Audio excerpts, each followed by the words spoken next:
Hey, your brain may need this. Never has a client said to me, I love taking supplements. Frequently, I've heard, but I eat healthy and I choose to get my nutrients from food. And I get it. However, wow, in 2022, that can be a challenge. I did ask my guest, neurologist Dr. Amelia Scott Barrett, about these and so much more. If you want to know from a brain standpoint the amounts of various nutrients recommended by a neurologist and hear why those labs telling you that you're in the normal range may not be a reason to sigh relief just yet, tune in.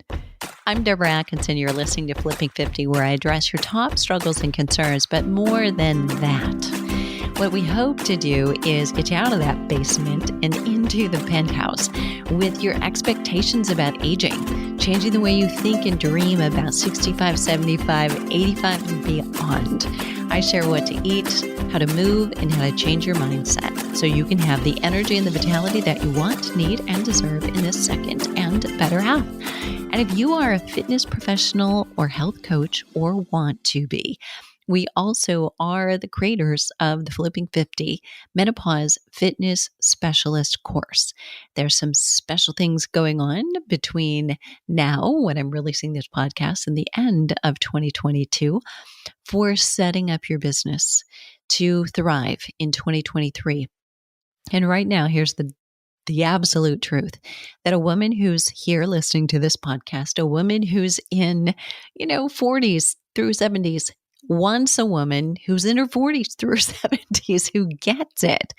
And as cute and educated and certified and authority related and credible as younger trainers or male trainers may be, they simply don't get it.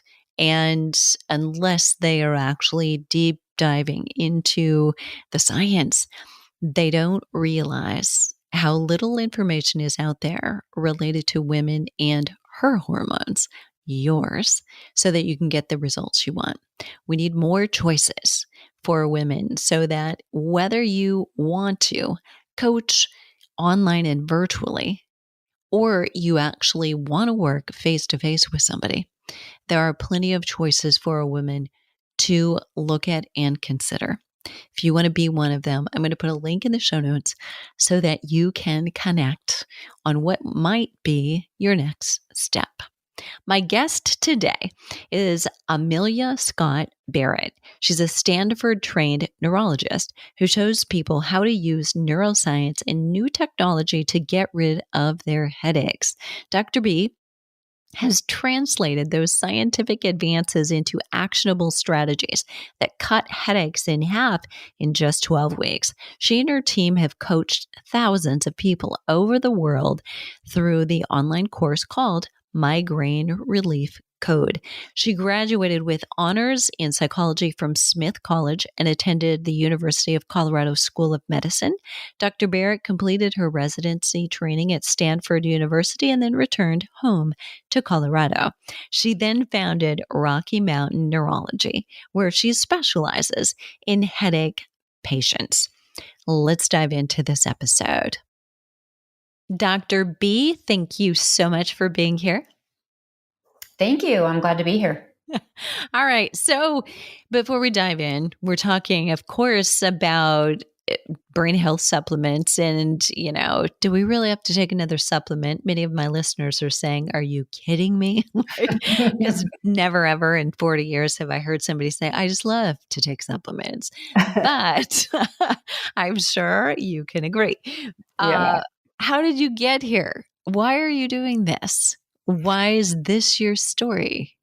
So I am doing this because of my own frustration as a neurologist with the limitations of conventional medicine. So let me take you back 10 years ago or so when I'm sitting in my office with one of my favorite patients. She is this amazing woman who was raising 4 kids. She had a husband, a house to run, a job, like all the things.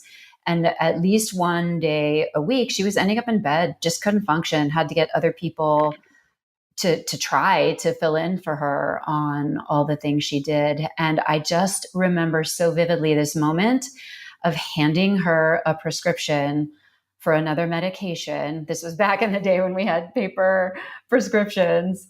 And I was just thinking, this isn't going to work. It's not going to work any better than the other 10 medications I gave her. And I just wanted so much to help her that it really launched this whole inquiry into, okay, what else is there? What else can we do to help people who are in this situation? So that's where it all started for me. Wow. Love hearing that. Love hearing that more and more highly qualified doctors, though, really want to get to the root cause of it. I love it. Okay. So let's go into this. So, because they're wondering, do I have to move things over, yet another shelf in my cabinet to dedicate toward my supplements? Does the brain need different nutrients than other organs, or are we saying we're probably going to double up and some of what we're taking is already helping our brain? Yeah, the brain sure does need different things than other organs. So I think that if you are in the process of trying to heal from something that is causing significant neurological symptoms, whether that's headaches, which is my area of focus, or whether it's brain fog, or maybe it's a mood symptom, or maybe it's insomnia, or any of the other things that the brain does, yeah, I really think you do need to focus on giving the brain what it needs in order to heal. And one of the more important nutrients is something called DHA. Now, this is found in fish oil, which is an omega-3. And we have heard more and more about these recently, and for good reason. DHA is in nearly every cell in the brain. It's in the lining of the outer lining of the cells, the neurons in the brain. And so I think of it this way. If you are trying to repair a brick wall that has been broken, what do you need? You need bricks. So it's the same with the brain. If you want to help the cells in the brain heal, you need to give it those bricks. You need to give it the DHA that it needs in order to do those repairs and get you to where you want to be with your neuro symptoms. Great analogy. So super helpful. So before we go too much further into other supplements or what good that they specifically do, let's talk about what is, because it may have been a minute since any of my listeners were there. Just speaking for myself, but let's describe optimal brain health and function and mood and cognition.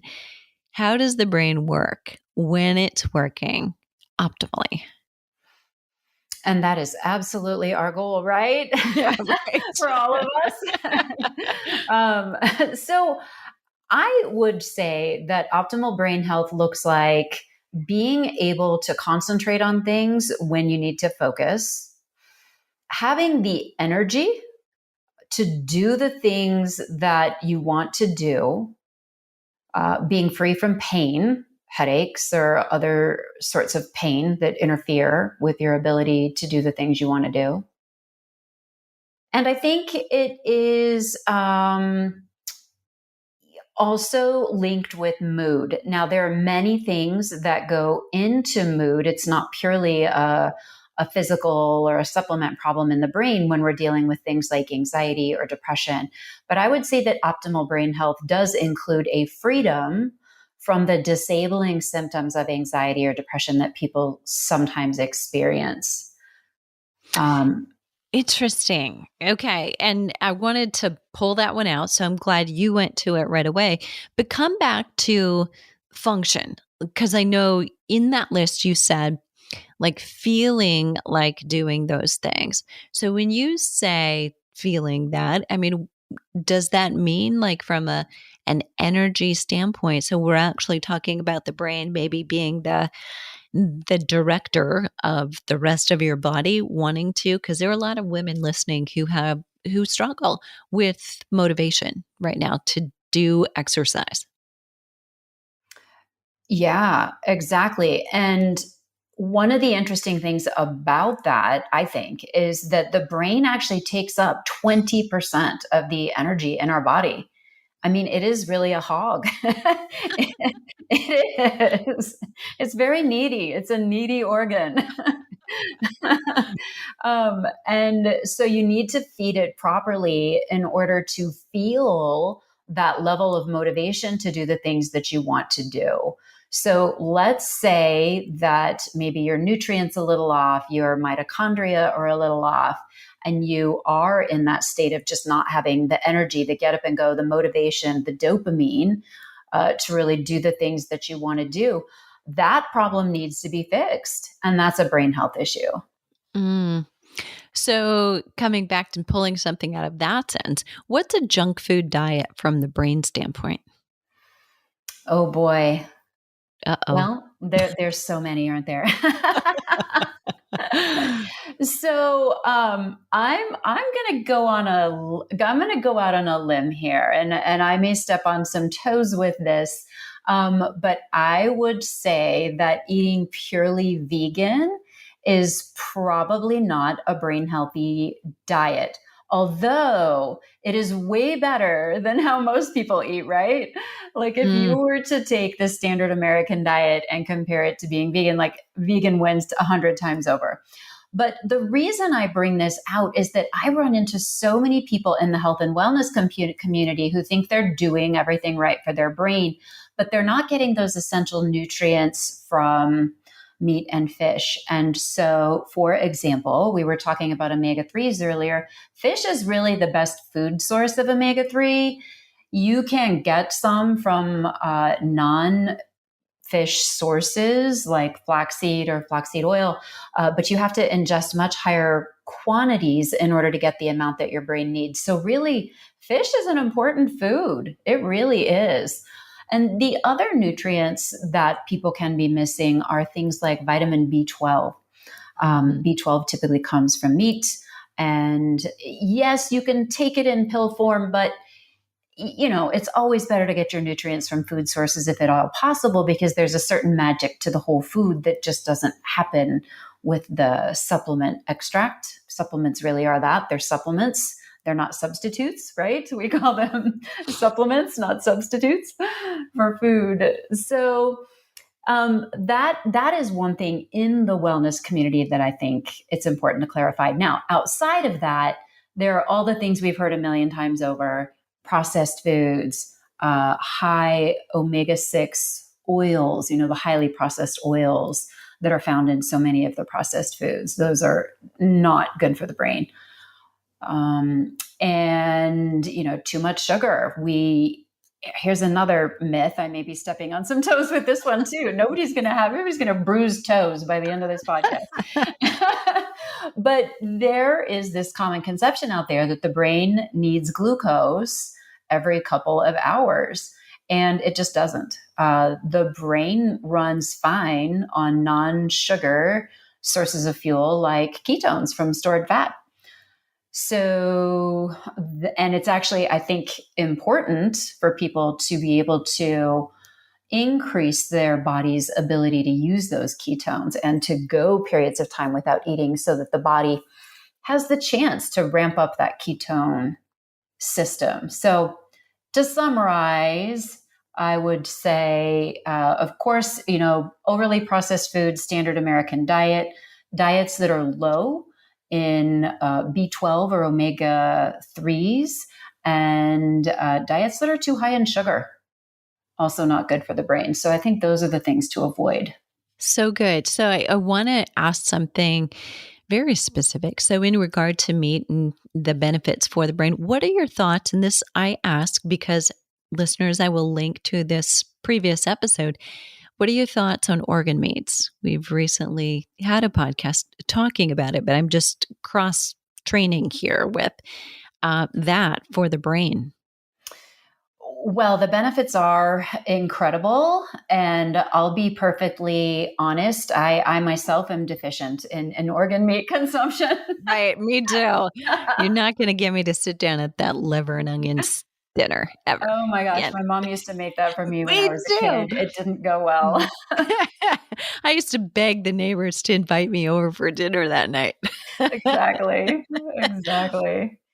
Yeah. But for brain function and health, organ meats, I mean, where would we put them? I mean, would we say that this is actually better than, having a hamburger, a steak, or a chicken breast or salmon?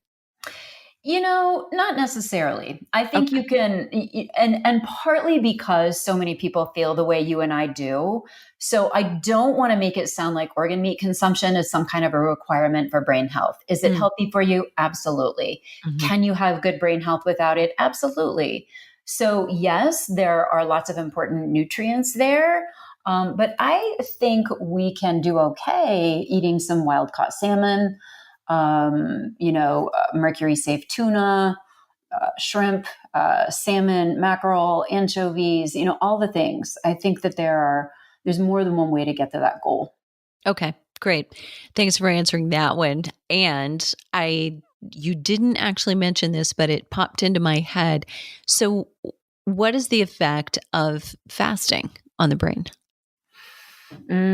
So there was an article published in the New England Journal in December of 2019 about the benefits of intermittent fasting. It has been a game changer. So prior to that time, I think fasting was sort of on the outskirts of the conventional medicine community, mainly limited to people who treat cancer because the benefits for slowing down tumors are fairly clear. But when that article was published, fasting became a topic of conversation in the doctor's lounge at lunch. I mean, it really changed a lot of minds about the role of fasting and how important that is for our health.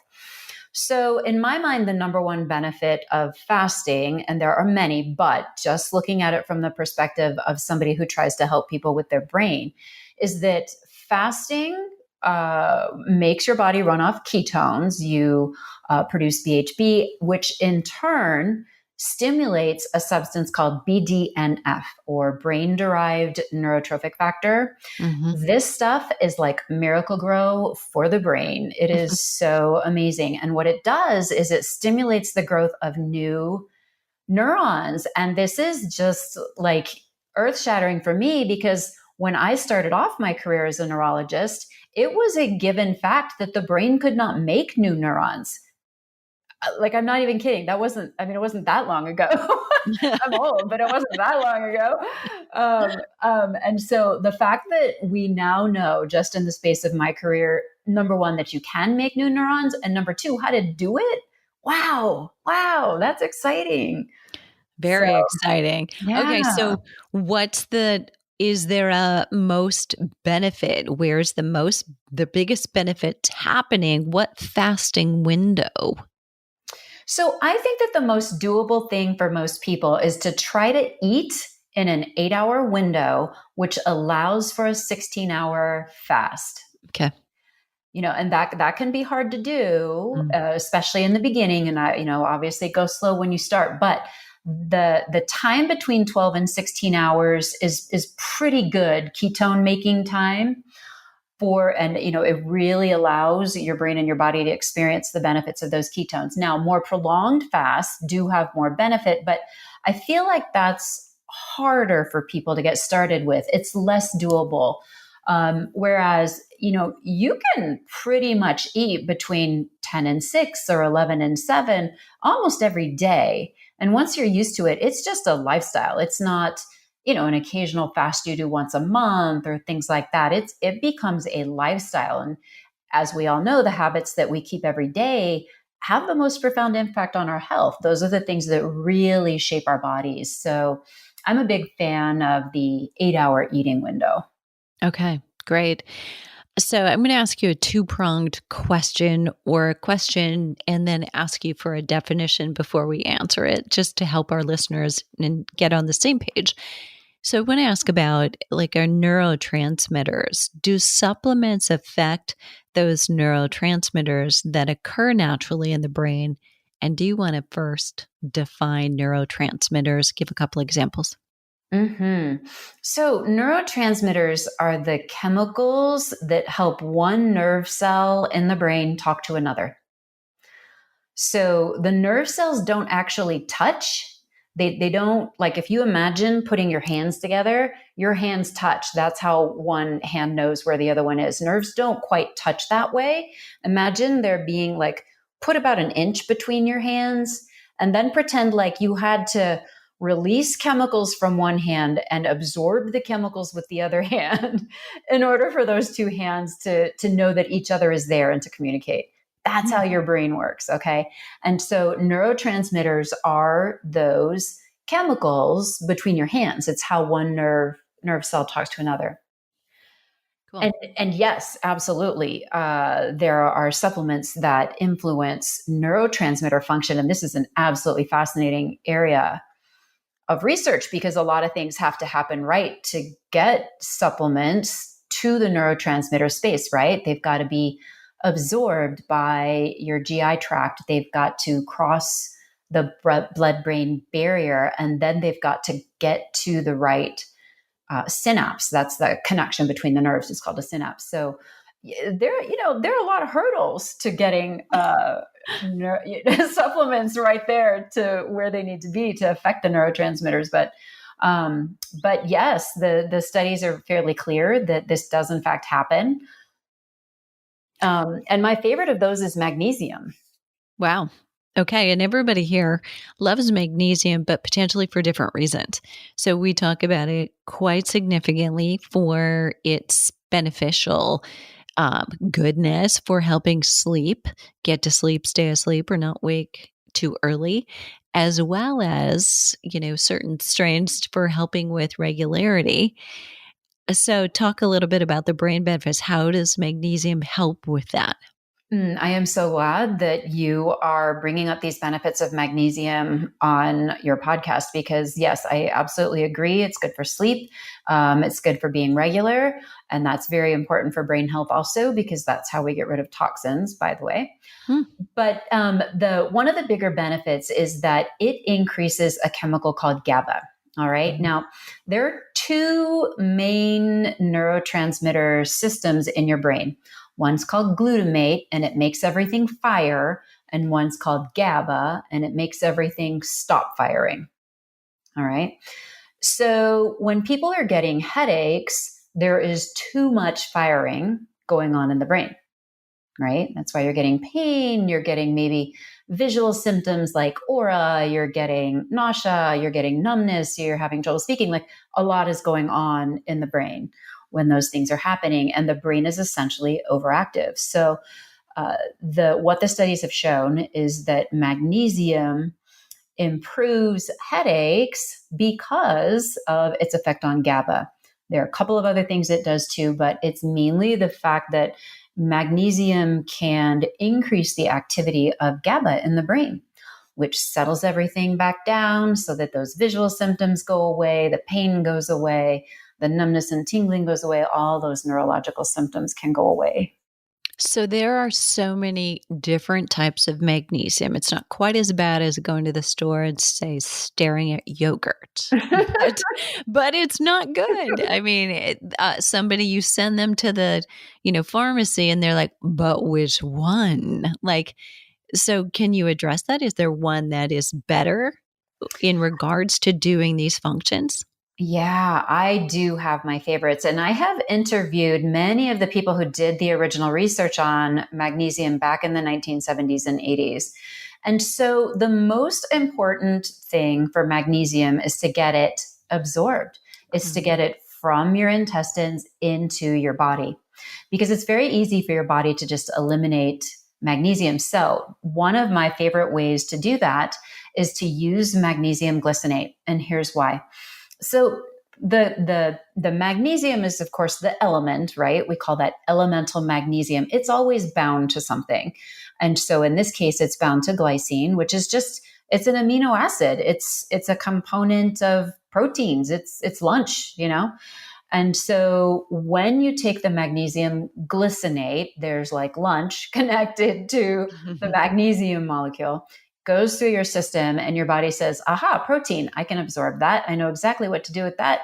It grabs the magnesium glycinate, pulls it in, and then your body can always remove that glycine, use the elemental magnesium, and maybe even combine it with other types of, partners for the magnesium, depending on what your body needs. The important thing is that you've now got that magnesium in your body where it can do some good. So really, absorption is the big factor for magnesium. So no matter what kind you're using, you want something that's going to be maximally absorbed.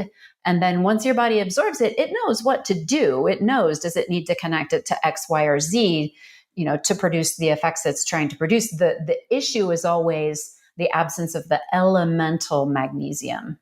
Does that make sense how I'm explaining it? Yeah, absolutely. Okay. Super helpful. Okay. Let's go really back to the beginning, foundational stuff.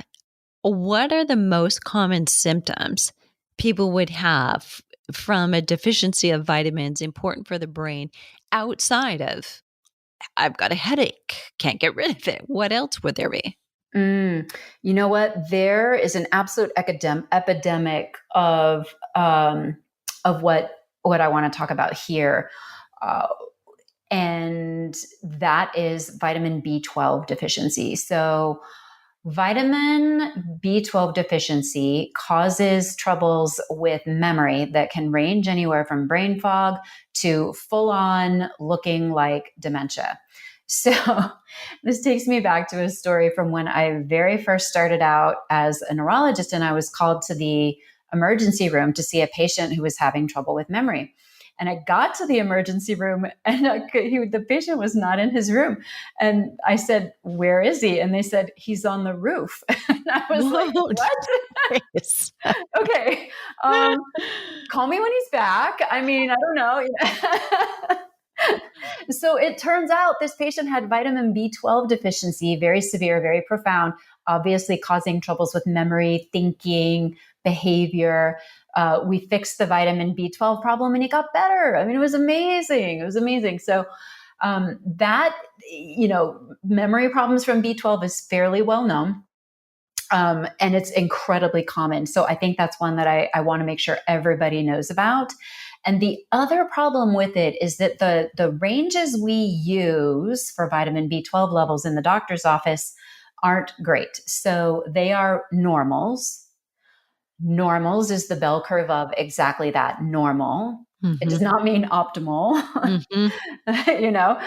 So we need to be keeping our vitamin B12 levels much higher than those, lab sheets would indicate. We really need levels above 500. If you're listening, if you're in the United States, most labs, it'll be a level of about 500. They use different systems in other countries, but for here, that's where you want to be in order to remain free of symptoms like brain fog, trouble remembering things, or worse. Love that. And so of course we're doing audio only. If we were doing video, you would have seen. So I often will type a quick note or jot it down while you're talking. And that was the question that I was preparing to ask. So you answered without. So we're on the right page here. So good. Thank you. Yeah, because I think it's really important. I'm just going to say it again for listeners.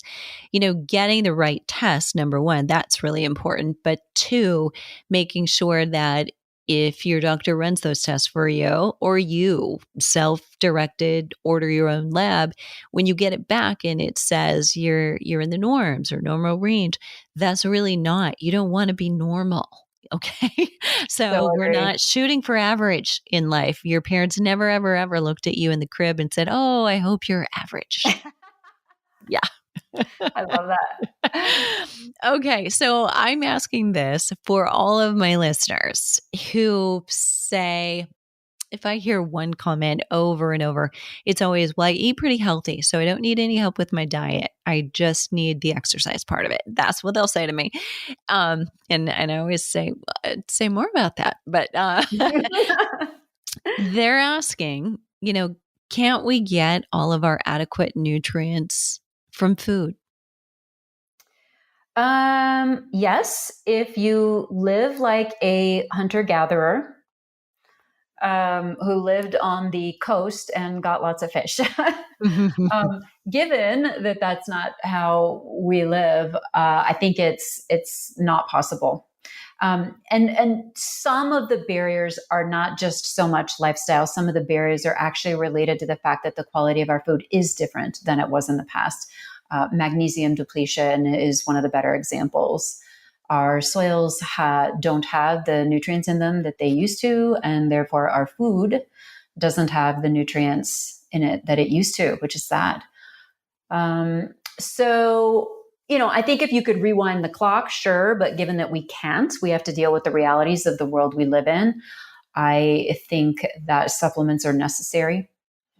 There is certainly that group of people out there who say, supplements just give you expensive pee. I always like to engage them in conversation at dinner parties and say, so, yeah, let's talk about that. Oh my goodness. You go there. Okay. I'll be ready for fireworks when I have you over. Well, like I said, I'm stepping on toes here. We already established that early in this talk. So okay. So the disclaimer is out. Here we go. This has been really so amazing. And I know we talked about this in the green room. You have so many things that we could talk about. And I think related to brain health, there are lots of other things to unpack. But if we stay on this vein today about the necessary evil for supplements, specifically for our brain health, which by default, I think we've revealed uncovers and opens the gate for better health physically as well. If there was a question that I didn't ask you today, knowing our listeners are 45 to 70, have partners who are in that range as well, what would that question be?